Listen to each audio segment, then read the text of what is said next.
અંગ્રેજીમાં બે એવા શબ્દ વિથ અને ટુગેધર બેયનું ગુજરાતી એક જ થાય સાથે. હવે ક્યારે વિથ વાપરવું, ક્યારે ટુગેધર વાપરવું, હાલો સમજીએ મસ્ત રીતે. પણ રીલને લાઈક કરી, શેર કરીને ફોલોનું બટન દબાઈ દેજો.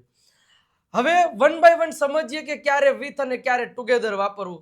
તો જો વિથ ક્યારે વપરાય ખબર છે? કે જ્યારે કોઈ વ્યક્તિ અથવા તો વસ્તુની સાથે બીજી વસ્તુ કે વ્યક્તિ હોય ત્યારે. જેમ કે જો તે તેની મમ્મી સાથે, કોની સાથે? મમ્મી સાથે ગઈ, તો તેણી ગઈ એટલે શી વેન્ટ. કોની સાથે? તેના મમ્મી સાથે, તો વિથ હર મધર.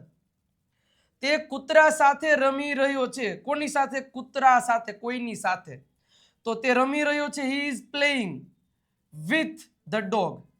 હવે વિથ પછી હંમેશા કાં તો નાઉન આવે અને કાં તો પ્રોનાઉન એટલે કે નામ અથવા તો સર્વનામ આવે કોઈની સાથે. પણ ટુગેધર છે એનો મીનિંગ સાથે થાય અથવા તો ભેગા મળીને એવું થાય. એકથી વધુ લોકો મળીને સાથે જ્યારે કામ કરે છે એવું બતાવવા માટે ટુગેધરનો ઉપયોગ થાય. અને ટુગેધર પછી કોઈ નામ કે એવું ના હોય. ટુગેધર જનરલી છેલ્લે વાક્યમાં હોય જ. જેમ કે જુઓ, અમે સાથે ગયા. કોની સાથે ગયા એવું? અમે બધા હારે જ ગયા, અમે સાથે ગયા. ઓકે, તો વી વેન્ટ ટુગેધર.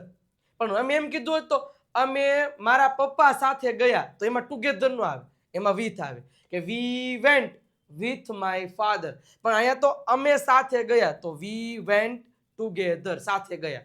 ઓકે, તેઓ સાથે રમી રહ્યા છે, બધા ભેગા મળીને સાથે રમી રહ્યા છે. તો તેઓ રમી રહ્યા છે, ધે આર પ્લેઇંગ, સાથે એટલે ટુગેધર.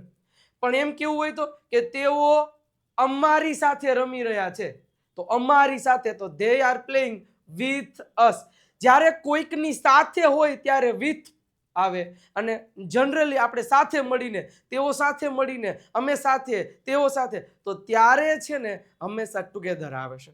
અને ટુગેધર સામાન્ય રીતે સેન્ટેન્સના અંતમાં આવે છે.